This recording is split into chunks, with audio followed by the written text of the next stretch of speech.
கிரகணத்தை இது வந்துட்டு 93லேருந்து நான் பண்ணிட்டு இருக்கேன் ஜபம்.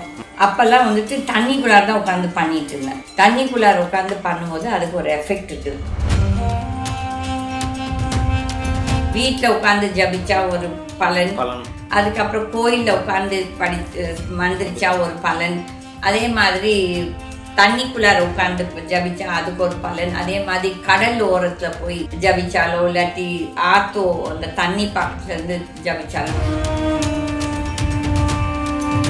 நான் 3 வயசுலேருந்தே நான் வந்துட்டு அரசியல் இது பேசுவேன். எனக்கு 3 வயசு இருக்கும். அதே அதிக பிரசங்கத்தோட எங்கள் வீட்டில் எல்லாரும் சொல்லுவாங்க, இவன் 3 வயசு, இவளுக்கு என்ன இது, இவ வந்து காந்தியை பற்றி பேசுறான்னு சொல்லிட்டு சொல்லுவாங்க. இந்த ஈஷாக்காரனும் அதே மாதிரி தான், அவனும் ஒரு ஃப்ராட். அப்போ வந்து இந்த மக்கள் எல்லாம் அங்கே போய் பங்கேற்கிறாங்க, அவங்களும் அந்த பாவத்தில் பங்கெடுக்கிறாங்க. என்னன்னா இப்போ எவ்வளோ குழந்தைங்கள் அங்கே வந்துட்டு கற்பழிக்கப்பட்டிருக்கிறார்கள், பெண்கள் கற்பழிக்கப்பட்டிருக்கிறார்கள், ஆண் குழந்தைகள் பாதிக்கப்பட்டிருக்கிறாங்க. அதுக்கப்புறம் வந்துட்டு அங்கே அயோக்கியத்தனம் நடக்குது, ட்ரக்ஸு இருக்குது, எல்லாமே நடக்குது.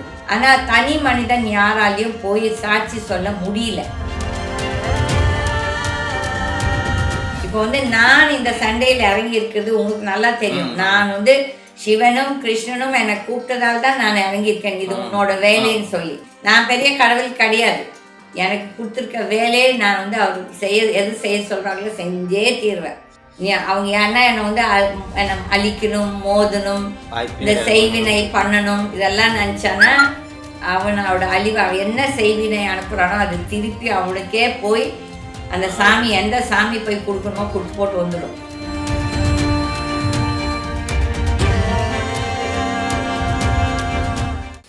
வணக்கம். வணக்கம். 29ஆம் தேதி கிரகணம். மதியம் பிற்பகல் 2:20 ஸ்டார்ட் ஆகி 6:20க்கு முடிவடைஞ்சதுங்கம்மா. 6:45 தெரியல, ஒவ்வொருத்தரும் ஒரு இது பண்ணிட்டு இருக்காங்க. But it's okay. கிரகணம் ஒரே எத்தனை 6 கொள்ள 3 கொள்ள வந்து ஒரே நேர்கோட்டில் வந்து அமைய வந்து, ஆனால் நம்ம தமிழ்நாட்டில் வந்து ஒரு சில இடங்கள்ல தெரியும்னு சொல்லியிருந்தாங்க. ப்ளஸ் வந்து பார்த்தீங்கன்னா வெளி வட மாநிலம் எல்லாம் நல்லா தெரியும் அப்படின்னு சொல்லியிருந்தாங்க. நீங்கள் தவம் பண்ணிட்டு இருந்தீங்க. இது எப்படி தவம் பண்ணுறேன்னு கேட்குறீங்க? நான் வந்து இந்த கிரகணத்தை இது வந்துட்டு 93லேருந்து நான் பண்ணிட்டு இருக்கேன் இந்த ஜபம். அப்பெல்லாம் வந்துட்டு தண்ணிக்குள்ளார தான் உட்காந்து பண்ணிட்டு இருந்தேன். ஆனால் வந்து தண்ணிக்குள்ளார உட்காந்து பண்ணுறது வந்து கோயம்புத்தூரில் இருந்தால் தான் என்னால் பண்ண முடியும். ஏன்னா இங்கே தான் சௌகரியம் இருக்குது. நம்ம மெட்ராஸ்லேயோ வெளியூரில் இருந்தால் என்னால் பண்ண முடியாதுன்னா நான் இப்படி இந்த தடவை இப்போ முந்தானேத்து எப்படி உட்காந்து பண்ணணும் அந்த மாதிரி தான் பண்ணுவேன். இல்லாட்டி சௌகரியம் இருந்துச்சுன்னா தண்ணிக்குள்ளார உட்காந்து பண்ணுவேன். ஏன்னா தண்ணிக்குள்ளார உட்காந்து பண்ணும்போது அதுக்கு ஒரு எஃபெக்ட் இருக்குது, வேற ஒரு சக்தி பலம் எல்லாம். தண்ணிக்குள்ளார உட்காந்து பண்ணுறது தான் ஆக்சுவலி ரொம்ப ஈஸி. கீழே உட்காந்து பண்ணுறத விட தண்ணிக்குள்ளார உட்காந்து பண்ணுறது தான் ரொம்ப ஒரு என்ன சொல்கிறது, ஒரு சலனம் இல்லாமல், ஒரு இது இல்லாமல், கால் இதெல்லாமே வச்ச மாதிரி அப்படியே இருக்கும். தட் இஸ் நீங்கள் பார்த்தீங்கன்னா நான் வந்து ஒவ்வொரு சமயம் கிரகணம் வந்து 6 மணி நேரம் போகும். 6 மணி நேரம்லாம் போகும்போது வந்துட்டு ரொம்ப கஷ்டம் இந்த கீழே உட்காந்து பண்ணுறதுக்கு. பட் ஆனாலும் நான் உட்காந்துருவேன். ஏன்னா எனக்கு வந்து எப்பவும் ரெகுலராகவே நான் வந்து சம்மக்கால் போட்டு உட்கார்றதுனால எனக்கு பெரிய கஷ்டம் கிடையாது. பட் அந்த தண்ணிக்குள்ளார உட்காந்து பண்ணும்போது, இப்போ நம்ம வெளியே நெல்லை உட்காந்து பண்ணும்போது கையை இப்படி வந்து 6 மணி நேரம் இப்படி வச்சுட்டு இருக்க முடியாது. நம்ம என்னன்னா எப்படின்னா நம்ம இந்த கால் இது மேலே தான் வச்சுட்டு பண்ணுவோம். அப்போ வந்துட்டு இந்த மாதிரி வந்துட்டு தண்ணிக்குள்ளார 6 மணி நேரம் அப்படியே வைக்கலாம். நம்ம கை ஃப்ளோட் ஆகும், அப்படியே ஃப்ளோட் ஆகும். அப்போ வந்துட்டு அதோட எஃபெக்ட், அந்த ஃபீலிங்கே ஒரு டிஃப்ரெண்ட் ஃபீலிங். ஓகே, முக்கால்வாசி நான் அப்படி தான் பண்ணுவேன் தண்ணியில் தான். பட் ஒரு சில டைமில் நான் வந்து ஊரில் இல்லாதப்ப எனக்கு அப்படி தான் பண்ணுவேன். இந்த கிரகணத்தில் வந்துட்டு மந்திரத்தை ஜபிக்கிறது வந்து ஒவ்வொருத்தரும் ஒவ்வொரு இது சொல்கிறாங்க. ஒருத்தர் சொல்கிறாங்க ஒரு ஜபம் 100 மடங்கு, ஒரு ஜபம் வந்து 1000 மடங்கு சொல்கிறாங்க, ஒரு ஜபம் 1,00,000 மடங்குன்னு ஒவ்வொருத்தரும் சொல்கிறாங்க. ஆனால் இதெல்லாம் மனிதர்களால் சொல்லப்பட்ட வெவ்வேறு கதைகள். இப்போ நானே நிறைய தடவை இந்த வீடியோஸ் எல்லாரும் ஞானி ஆயிடுச்சாங்க. எல்லாருமே இதை செஞ்சால் அது கிடைக்கும், அதை செஞ்சால் லக்ஷ்மியே வந்துடும், இதை வந்தாலும் இந்த சாமி நம்மளோடையே உட்காந்துக்கும் சொல்கிறது எல்லாம் பொய். அவனுக்கு என்ன கர்மா இருக்குதோ. இப்போ வந்துட்டு ஒரு பக்கம் ஃபுல்லாக அயோக்கித்தனம் பண்ணிட்டு ஒரு பக்கம் சாமியை கும்பிட்டுட்டே இருந்தேன்னா அந்த சாமியும் பார்த்துக்கிட்டே இருப்பார். என்னடா நீங்களா நான் முட்டாள் நினச்சிருக்கிறீங்களா? ஓகே, அப்போ வந்துட்டு இதெல்லாம் வந்துட்டு பலனை எதிர்பார்த்து வந்துட்டு ஒரு சிலர் சொல்கிறாங்க, நான் வந்துட்டு 10 விளக்கு ஏற்றுறேன், எனக்கு இது செஞ்சு கொடுங்க சாமி, எனக்கு வந்து மொட்டை அடிக்கிறேன், என் பையனுக்கு ஒரு வேலை கிடைக்கட்டும். இதெல்லாம் வந்துட்டு சாமி வந்து வியாபாரம் இல்லை, இது வந்து இந்த பார்ட்டரிங் சிஸ்டம் மாதிரி. நீ இதை கொடுத்தா நான் அதை கொடுக்குறேன்னு சொல்லிட்டு. பக்தி என்பது மனசுக்குள்ள இருக்கணும். பக்தி வந்துட்டு இவங்க சொல்கிற மாதிரி கோயிலுக்கு போனாதான் பக்தி. எவ்வளோ பேருக்கு கோயிலுக்கே போக முடியாத ஒரு சூழ்நிலை இருக்கும். வசதி இல்லாதவன், வேலையே பண்ணிட்டு இருக்கவன், ஓகே, ஒருத்தர் வீட்டில் ஸ்லேவ் ஆட்டம் இதாட்டம் இருப்பான், அவன்லாம் கோயிலுக்கு டெய்லி நினச்சிட்டு போயிட்டு தான் வேலை பண்ண முடியாது. ஸோ அதில் கடவுள் பக்தி எல்லாம் நம்ம மனசில் தான்.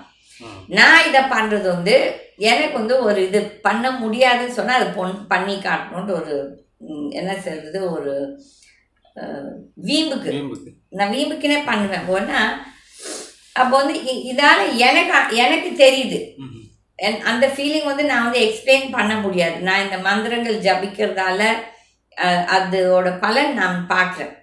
அதுக்குன்னு சொல்லி எனக்கு கெடுதலே நடக்கிறது இல்லைன்னு சொல்லி நினச்சேன்னா அது பைத்தியக்காரத்தனம். மனிதனா பிறந்தவன் எல்லாத்துக்குமே நல்லது கெட்டது ரெண்டும் இருக்கும். இப்படியும் போகும், இப்படியும் வரும். நம்மளுக்கு எப்போவும் இப்படியே இருக்கணும்னு நினச்சா அதை விட முட்டாள்தனம் வேறு எதுவுமே கிடையாது. ஓகே, அப்போ வந்துட்டு நம்ம எப்பவும் வந்துட்டு கடவுள்கிட்ட வந்து அந்த கடவுளுக்கு தெரியும் யார் எப்படி சொல்லிட்டு நம்ம நினச்சிக்கிறோம். நம்ம கண்ணை இந்த சொல்லுவாங்க, பூனை கண்ணை மூடிட்டா உலகமே இருந்துடும் நினச்சிக்கிறோம். அது மாதிரி இந்த நிறைய மனிதர்கள் முட்டாள்தனமாக அவங்க வந்து பெரிய யோகிய சிவகாமணிகள், அவங்க தான் நாட்டை உலகத்தையே ஆழ்ந்துருவாங்க. ஆனால் அவங்களுக்கு உளும் ஒரு அடி பாருங்க, அப்போ அவங்களால தாக்கு பிடிக்க முடியாது. சாமியார்கள் எல்லாரும் அதுதான் இது பண்ணுறாங்க. இப்போ சாமியார்கள் வந்துட்டு மக்கள் மேலேயும் தப்பு இருக்கு மணி. என்னன்னா நம்ம ஏன் அவங்ககிட்ட ஓடுறோம்? இப்போ எப்படி இந்த மக்கள் அயோக்கியனுக்கு ஓட் போட்டுட்டு அதுக்கப்புறம் கொள்ளடிச்சான், நீ ஓட் போட்டதால தானே அவன் கொள்ளடிச்சான். நீ நல்லவனை தேர்ந்தெடுத்தியா? எனக்கு தெரிஞ்சு இந்த எலெக்ஷனில் நிற்கிறவங்க ஒரு சில வாத்தியார்கள் நிற்பாங்க அந்த காலத்தில், இப்போ யாருமே வரதில்லை. அந்த காலத்தில் ஒரு சில நேர்மையான வாத்தியார்கள் இண்டிபெண்ட் கேண்டிடேட்டாக போடுவாங்க. இந்த கட்சிகள் அந்த அவங்கள கூப்பிட்டு வந்து சீட் கொடுப்பாங்களா? கொடுக்க மாட்டாங்க. ஏன்னா அவன் அயோக்கியனுக்கு தான் சீட் கொடுப்பான். அப்போ வந்து இந்த மக்கள் தான் இதெல்லாம் தவறு செய்யணும். நம்ம தான் ஓடுறோம் இவங்க பின்னால். கடவுள் நமக்குள்ளாரியே இருக்காங்க. கடவுள் நம்ம எப்படி இருந்தாலும் நம்ம கடவுள்கிட்ட பேசலாம். அப்படி நீயே பார்ப்பேன், நான் ஒரு சமயம் சாமியை திட்டுவேன், எங்கடா இருக்கிற டேன்னு தான் சொல்லுவேன். நீங்க தான் கேட்பேன், என்னம்மா நீங்க சிவனை நான் அப்படிதான். எனக்கு எங்களுக்குள்ளார ஒரு என்ன சொல்றது, ஒரு ஒரு அன்பு பாசம். நான் வந்துட்டு எங்கள் அப்பாவா நினைப்பேன், என் ஃப்ரெண்டாக நினைப்பேன், எதனாலும் நினைப்பேன். ஒரு சமயம் பரதேசி அதுக்கு தான் திட்டுவேன், கோவம் வச்சு அதையும் சொல்லுவேன். அதில் அதுக்குன்னு சொல்லிட்டு அவங்க பரதேசி ஆகிட மாட்டாங்க, அவங்க பரதேசியும் கிடையாது. நம்மளுக்கு வந்து அந்த நேரத்தில் அந்த இதில் வந்து நம்மளுக்கு அந்த எமோஷனில் நம்ம அதை பேசுகிறோம். ஓகே, அப்போ இந்த மந்திரங்கள் திருப்பி வரும்போது இந்த 1 லட்சம் டைம் இருக்குதோ இல்லாட்டி 1000 தடவை இது ஆகுதோ இல்லை 100 தடவை ஆகுதோ, அது 100 மடங்கு ஆகுது. இப்போ வந்து நான் ஒரு தடவை சொல்லும்போது 100 நாளுக்கு பண்ண கணக்கு, இல்லாட்டி 1000 ஆச்சுன்னா ஒரு 3 வருஷத்துக்கு கணக்கு நான் மந்திரம் சாமிக்கு படித்தாச்சு. ஓகே, இதுதான் என்னோட கணக்கு. ஒரு சில இடத்துல நான் படிச்சிருக்கேன் 1 லட்சம் டைம் ஆகும். அதுக்கப்புறம் ஒவ்வொரு எந்த இடத்துல கூட ஒரு வித்தியாசம் இருக்குது. வீட்டில் உட்காந்து ஜபிச்சா ஒரு பலன், அதுக்கப்புறம் கோயிலில் உட்காந்து மந்திரிச்சா ஒரு பலன், அதே மாதிரி தண்ணிக்குள்ளார உட்காந்து ஜபிச்சா அதுக்கு ஒரு பலன், அதே மாதிரி கடல் ஓரத்தில் போய் ஜபிச்சாலோ இல்லாட்டி ஆத்தோ அந்த தண்ணி பக்கத்துல இருந்து ஜபிச்சாலோ. ஆனால் அதோட இதெல்லாம் எனக்கு நிஜமாவே தெரியாது. நான் மற்றவங்களோட இந்த பொய்யெல்லாம் சொல்ல விரும்பல, ஏன்னா எனக்கு தெரியாது தான். அப்போனா பட் எனக்கு வந்து அதோட பலன் தெரியுது. இந்த மந்திரங்கள் ஜபிக்கிறது எனக்கு யாருமே குரு கிடையாது. நான் ஒரு தடவை முதலே சொல்லிக்க, ஒரு ஜோசியர் தான் எனக்கு இதோடது சொன்னார், இந்த மாதிரி தண்ணிக்குள்ளார உட்காந்து பண்ணால் அதுக்கு ஒரு பலன் இருக்குதுன்னு சொல்லி. நான் வேணா அந்த இது அவருக்கு கொடுப்பேன், அந்த கிரெடிட். ஏன்னா அவர் சொல்ல எனக்கு அது தெரியாது அந்த காலத்தில். 32 வருஷத்துமா நான் பண்ணிட்டுருக்கேன். பட் ஆனாலும் நான் வந்துட்டு சாமி மந்திரம் ஜபிப்பேன். ஏன்னா எந்த கோயில் போனாலும் நான் சாமிகிட்ட போய் எனக்கு இது பண்ணு அது பண்ணு நான் வேண்டிக்கவே மாட்டேன். நான் போய் உட்காந்தேன்னா உடனே அந்த மந்திரம் அந்த சாமிக்கு என்ன மந்திரமோ ஜபிப்பேன், எனக்கு தெரிஞ்சது. ஓகே, அப்போ வந்து இதால் ஒரு சில பலன்கள் இருக்குது, இல்லைன்னு சொல்லிருக்கு இல்லை. அதே மாதிரி நான் ஒரு 5-6 வருஷமாகவே இல்லாட்டி ஈவன் ஃப்ரம் ஜெயலலிதா இறந்துருந்தேன்னு அதுக்கப்புறம் தான் என்னை வந்து ஒரு டிவிலையோ ஏதோ பிரபலமாக தெரியும். பட் அதுக்கு முன்னாலேருந்தே நான் சொல்கிறதெல்லாம் நடக்கும். நான் அதை வந்து தனியாக ஒரு காணொலி பண்ணுறேன். நான் எந்தெந்த தலைவர்களுக்கு என்னென்ன நடக்கும்னு சொல்லி அதெல்லாம் நடந்திருக்கு. நான் இந்த வயசில் சொல்லலை, எனக்கு 11 வயசுலேருந்து நான் 3 வயசுலேருந்தே நான் வந்துட்டு அரசியல் இது பேசுவேன். எனக்கு 3 வயசுல எனக்கு 3 வயசு இருக்கும். அதே அதிக பிரசங்கத்தோட எங்கள் வீட்டில் எல்லாரும் சொல்லுவாங்க, இவன் 3 வயசு, இவளுக்கு என்ன இது, இவ வந்து காந்தியை பற்றி பேசுகிறான்னு சொல்லிட்டு சொல்லுவாங்க. அதை இன்னொரு நாளாக வச்சுக்கலாம். அப்போ வந்துட்டு இந்த நாட்டில் வந்து இப்போ வந்து 2020 கோவிட் அப்போ நம்ம வந்து அந்த வருஷம்தான் நம்ம வந்து அந்த தசரா டைமில் வந்து சாமிக்கு 11 நாள் யாகம் பண்ண ஆரம்பித்தோம். நம்மளுக்கு நிஜமாகவே இந்த யாகங்கள் என்னன்னு தெரியாது. இந்த மாதிரி கிரகங்களுக்கு சாந்தி படுத்தணும்னு கூட நம்மளுக்கு தெரியாது. ஏன்னா இதெல்லாம் நம்மளுக்கு தெரியாத ஒரு சப்ஜெக்ட். நம்ம வந்து பெரிய ஞானியும் கிடையாது, நம்ம பெரிய ஐயர் அந்த வம்சமும் கிடையாது, இதெல்லாம் தெரிஞ்சுக்கிறதுக்கு. அப்போ கடவுள் வந்து துர்கா எனக்கு காட்சி அளித்து என்னை கேட்டால், இந்த மாதிரி 11 நாள் நீ வந்து உலகம் நல்லதுக்காக, தட் இஸ் நாட் இந்தியா மட்டும் சொல்ல, உலகத்துக்கே கிரகங்கள் ரொம்ப கோபமாக இருக்குது, அந்த கிரகங்களை சாந்தி படுத்து. ஏன்னா இப்போ வந்து கிரகங்களால் வந்து நிறைய அழிவு வரும் உலகத்துக்குமே. ஒவ்வொரு ஏரியாவில் ஒரு பக்கம் வந்து சைக்ளோன் தண்ணி, ஒரு பக்கம் வறட்சி, ஒரு பக்கம் பூகம்பம், ஒரு பக்கம் இந்த வால்கனோஸ் வெடிக்கிறது, வெவ்வேறு நெருப்பு அக்னி. இப்போ நம்ம பார்த்தோம் அமெரிக்காவில் இதெல்லாம். இதை வந்து மனிதனால் என்ன செய்ய முடியுது? ஒன்றும் செய்ய முடியாது. அதெல்லாம் ஏதோ ஒரு நம்ம நம்புகிறோம். ஒரு சில சனாதனத்தை நக்கல் பண்ணுறாங்க. நான் வந்து இந்த பூஜைகள் சனாதனம் நான் கம்பேர் பண்ணல. ஏன்னா எனக்கு சனாதனம் என்னன்னு தெரியாது, அதை பற்றி நான் இறங்கவும் இருந்தேன். ஏன்னா ஒவ்வொருத்தரும் ஒவ்வொரு அர்த்தம் சொல்லும் போது எனக்கு புரிஞ்சது வந்து இட் இஸ் நம்மளோட வாழ்க்கையோட எப்படி நம்ம வாழ்க்கை நடத்துகிறோம்னு சொல்லிட்டு. அப்போ வந்து இந்த 11 நாள் யாகத்தை பண்ணோம். நம்மளுக்கு சப்ஜெக்டே தெரியாது, மந்திரங்கள் தெரியாது. 2020 ஆரம்பிக்கும் போது அப்போ வந்து அந்த துர்காம்மா என்ன சொன்னாங்க, 11 நாள் வந்துட்டு நீ 9 நாள் அந்த கிரகங்களுக்கு சாந்தி பூஜை பண்ணணும் சொல்லி பண்ணோம். இப்போ 5 வருஷம் ஆயிடுச்சு. இப்போ இந்த வருஷம் வந்து 6வது வருஷம். அதோட வித்தியாசம் நம்மளுக்கு தெரியுது, அதோட எஃபெக்ட் எல்லாமே. ஓகே, அப்போ வந்து நான் இது ரெகுலராகவே சொல்லிட்டு இருக்கேன், மனிதர்கள் பாவம் செய்ய செய்ய இந்த இயற்கை தான் நம்மளை வந்து அடிக்கும். ஏன்னா நம்மள வந்து இயற்கை மரியாதை கொடுக்கறது இல்லை. கடவுள் யாருன்னு நக்கல் பண்ணுறோம். கடவுள் யாருமே கிடையாது, இயற்கை தான் கடவுள். ஏன்னா அந்த இயற்கை எந்த பரதேசி, எப்பேற்பட்ட ஒரு பெரிய பிரைம் மினிஸ்டர் பிரசிடென்ட், எந்த பரதேசியாலையும் இயற்கையை தொட முடியாது. ஓகே, அப்போ வந்துட்டு ஒரு சமயம் நான் வந்துட்டு நிஜமாக நான் விளையாட்டுக்கு சொல்ல, ஒரு சமயம் ரொம்ப இதாக இருக்கும்போது நான் வந்து ஹனுமானை சொல்லுவேன், எங்கடா இருக்கிறடா, விட்டுட்டா இந்த இது, இந்த மலை இவ்வளோ வேணாண்டா, இவ்வளோ காற்று வேணாண்டா. எனக்கு அதோட வித்தியாசம் தெரியும். ஓகே, அது அவங்கவுங்களுக்கு அனுபவம். இது வந்துட்டு நம்ம பெரிய கடவுளோட இதுவும் கிடையாது, ஒன்றும் கிடையாது. ஆனால் அந்த யாரோ ஒருத்தருக்கு அந்த பிராப்தம் கிடைக்குது, சொல்றதுக்கு, செய்யறதுக்கு, வைக்கிறதுக்கு. அதுக்கு நம்ம கடவுள் ஆயிட மாட்டோம் இல்லையா? நம்ம வந்து என்னைக்கும் அந்த மாதிரியே மனுஷனா வாழணும், தலைகண்ணை ஏறிடக்கூடாது. இப்போ இந்த சாமியார்கள் எல்லாம் எப்படி நான் தான் கடவுள் சொல்லி பண்றதெல்லாம் அயோக்கியத்தானோ. ஒரு பக்கம் வந்து ஹிந்து சாமியார்கள் வந்து ஹிந்து மதத்தை சொல்லி, மதமே ஃபர்ஸ்ட் இல்லை, மதமே போய். ஓகே, கடவுள் ஒன்று. அப்போ வந்து இவனுங்கெல்லாம் கடவுள் பேரை சொல்லிட்டு அயோக்கியத்தனம் பண்ணிட்டு இருக்காங்க. இது வந்து ஹிந்து மதம் மட்டும் கிடையாது, கிறிஸ்டின்லேயும் இருக்குது, முஸ்லீம்லேயும் இருக்குது, கொள்ளாடிக்கிறவன் எல்லா இடத்துலையும் இருக்கிறான். நான் இதோ என்னோட அனுபவங்கள் நான் மறுபடியும் பேசுகிறேன். என்ன ஆன்மீக அனுபவங்கள். எனக்கு பெரிய பெரிய இந்த சம்ஸ்கிருத வார்த்தைலாம் சொல்ல தெரியாது, என்னோட விதத்தில் நான் சொல்லுவேன். ஓகே, அப்போ வந்துட்டு இந்த கிரகங்கள் இப்போ காட்டுது.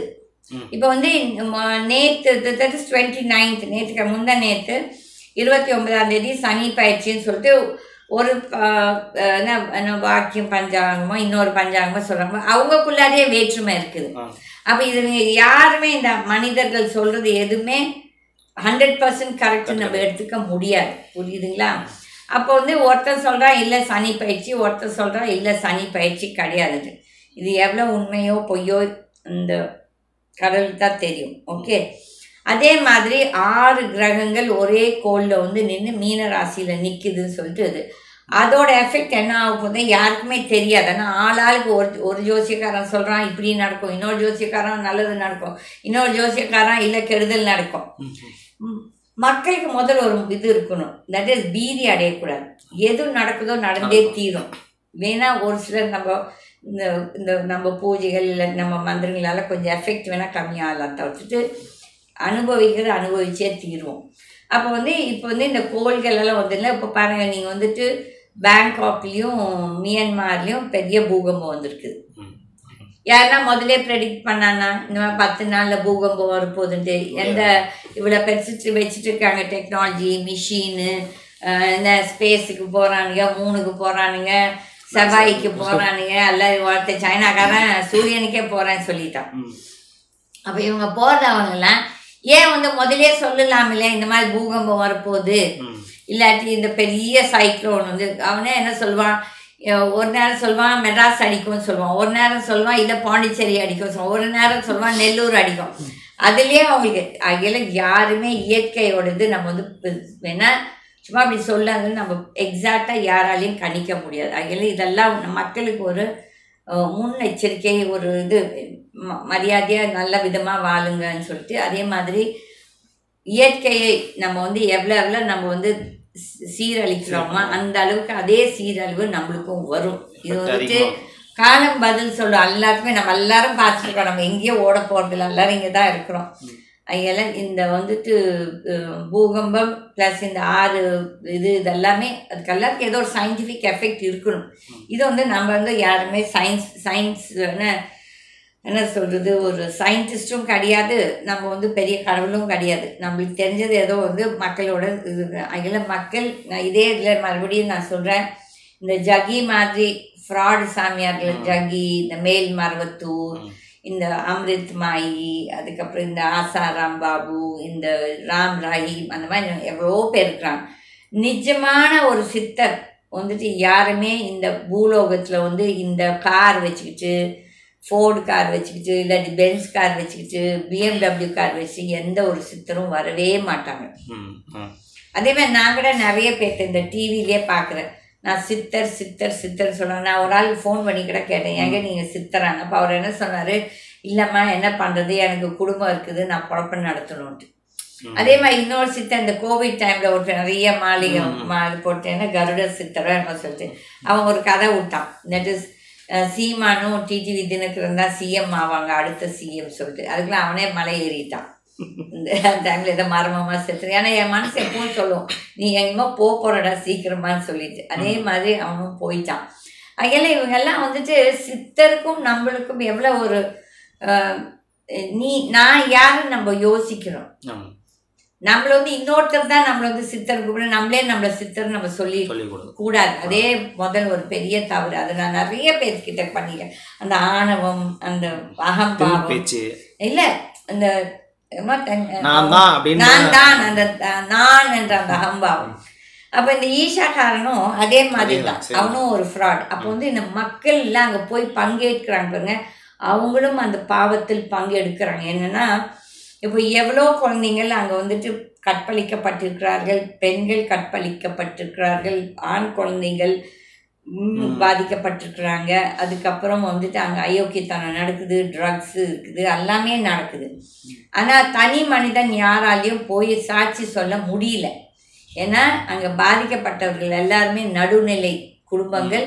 அதே பெரிய குடும்பத்தில் இருந்தாலும் அவங்க வந்துட்டு நாளைக்கு சொசைட்டி என்ன சொல்லிட்டு முன்னுக்கு வரமாட்டாங்க.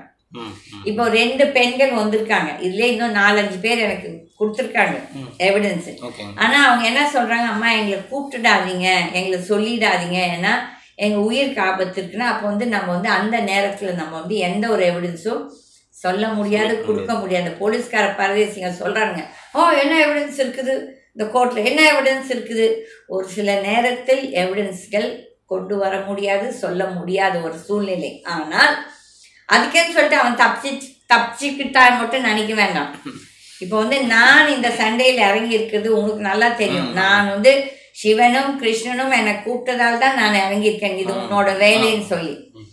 நான் பெரிய கடவுள் கிடையாது, எனக்கு கொடுத்துருக்க வேலையை நான் வந்து அவருக்கு எது செய்ய சொல்கிறாங்களோ செஞ்சே தீர்வேன். அவங்க ஏன்னா என்னை வந்து என்னை அழிக்கணும், மோதணும், இந்த செய்வினை பண்ணணும், இதெல்லாம் நினச்சானா அவனோட அழிவு. அவன் என்ன செய்வினை அனுப்புகிறானோ அது திருப்பி அவனுக்கே போய் அந்த சாமி எந்த சாமி போய் கொடுக்கணுமோ கொடுத்து போட்டு வந்துடும். அதெல்லாம் என்னோட வச்சுக்க வேணான்னு சொல்லித்தான் இந்த காணொலியில் சொல்கிறேன் இன்டைரக்டாக. ஏன்னா கண்டிப்பாக பார்த்துட்டு இருப்பாங்க மக்கள். நான் உங்கள்கிட்ட ஒரு வேண்டுகோளாக கேட்டுக்கிறேன், நீங்கள் இந்த மாதிரி சாமியார்கள் பின்னால் போகாதீங்க. கடவுள் நம்ம மனதில் இருக்காரு. நம்மளுக்கு கோயில் போக முடிஞ்சால் போகலாம். ஏன்னா அந்த காலத்தில் கட்டின கோயில்கள் எல்லாம் ஒரு ஸ்தல சக்தி இருந்ததால் தான் அந்த மன்னர்கள் அந்த கோயில்களை கட்டினார். ஒரு சில இடத்துல கோயில்கள் தானாகவே வந்துச்சு சுயம்பா. ஆனால் இந்த காலத்தில் இப்போ நிறைய பேர் கோயில் கட்டுறது வந்து கலெக்ஷன், எவ்வளோ நம்ம பணம் கலெக்ஷன் பண்ணலாம் சொல்லிட்டு. அங்கே முடிந்த அளவுக்கு இந்த பழைய கோயில்களுக்கு போய் பழைய கோயில்களுக்கு ஏதோ ஒரு தான தர்மம் பண்ணுங்க. ஆனால் இந்த புதுசாக கட்டியிருக்க கோயில்களுக்கு யாருக்குமே போகாதீங்க. இவங்க எல்லாருமே பணம் சம்பாதிக்கிறதுக்கு இப்போ வந்து அது ஒரு பிஸ்னஸ்.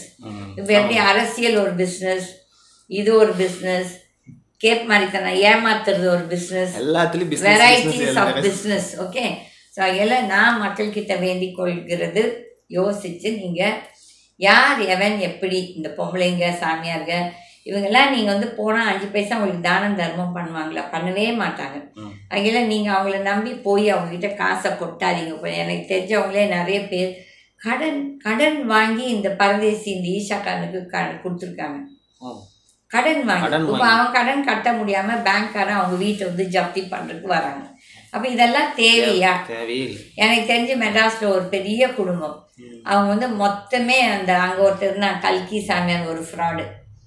என் ஃப்ரெண்டே ஒருத்தி இந்த கல்கி சாமியார் இந்த ஃப்ராடுங்க பின்னால் போய் ஃபஸ்ட்டு அவங்களுக்கு தானம் தர்மம் பண்ணாதீங்க. தானம் தர்மம் பண்ணணும்னு நினச்சேன்னா ஒரு ஏழை வீட்டு பிள்ளை யாரோ ஒரு குழந்தை இல்லாட்டி அனாதை குழந்தைங்களுக்கு போய் ஒரு வருஷத்துக்கு ஸ்கூல் ஃபீஸ் கொடுங்க, அது தானம் தர்மம். இவங்களுக்கு கோடி கோடியாக கொடுக்கணும்னு தேவையில்லை. அந்த கோடியை நீ வட்டிக்கு போட்டு அந்த ஒரு 20,000மோ 1,00,000மோ வரத போய் ஒரு 4 குழந்தைங்கள படிக்க வைங்க, தப்பே கிடையாது. ஆனால் இந்த மாதிரி அயோக்கியங்களுக்கு பின்னால் போய் உங்கள் பணத்தை வேஸ்ட் பண்ணிக்காது. நன்றி. நன்றிம்மா.